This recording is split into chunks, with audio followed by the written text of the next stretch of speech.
राजा भैया एक बार फिर से कुंडा के राजा बने। कुंडा पर कुंडी लगाने वाले को दिया करारा जवाब।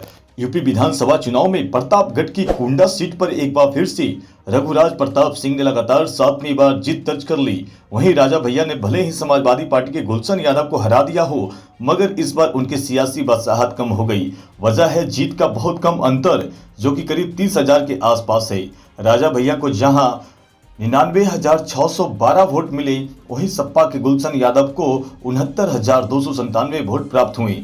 रघुराज प्रताप सिंह उपराजा भैया उत्तर प्रदेश की राजनीति का एक ऐसा नाम जो कभी किसी मुख्य धारा की पार्टी में नहीं रहे, लेकिन हमेशा चर्चा में रहे। कभी मुलायम सिंह के करीबी के कारण, तो कभी मायावती के साथ अदावत के कारण, कभी राजनाथ सिंह के नेतृत्व में बीजेपी सरकार बनाने को लेकर, तो कभी मगरमच्छ वाले तालाब को लेकर। वे जब भी प्रतापगढ़ की कुंडा से सीट विधानसभा का चुनाव लड़ने उतरते थे, कभी जनता ने मायूस नहीं किया। 2022 के चुनाव में वे जीतने में कामयाब रहे, लेकिन इस बार वो ऐसी जीत हासिल नहीं कर पाए जो उन्हें पिछले विधानसभा चुनाव में नतीजे के दिन सुर्खियां देती रही। असल में राजा भैया हर चुनाव में अपनी जीत का मार्जिन बढ़ाते रहने को लेकर चर्चित रहे हैं, पर इस बार वे अपना पुराना रिकॉर्ड में बचाने में कामयाब नहीं हो पाए। इस बार राजा भैया को कुंडा से लगभग 30,000 वोटों से ही जीत मिली, जबकि चुनाव प्रचार के दौरान उनके समर्थकों ने 1.5 लाख पार का नारा दिया था।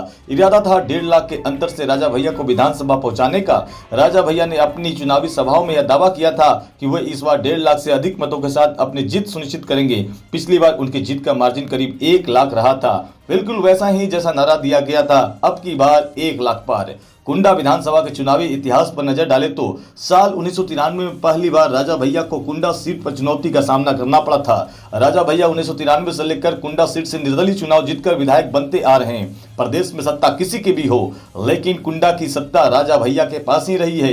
पिछले 1.5 दशक से सपा कुंडा में राजा भैया के समर्थन में कोई प्रत्याशी नहीं उतारती रही है, जिसके चलते वह आसानी से कुंडा सीट से जीतते रहे। लेकिन इस बार सपा ने उनके खिलाफ गुलशन यादव को मैदान में उतारा था। वही भारतीय जनता पार्टी ने ब्राह्मण कार्ड खेलते हुए सिंधुजा मिश्रा को अपना उम्मीदवार बनाया था। 2017 में भी हुए विधानसभा के चुनाव की बात करें तो 1,36,047 वोटों के अंतर से जीत दर्ज की थी। उन्हें कुल 1,36,597 वोट प्राप्त हुए थे।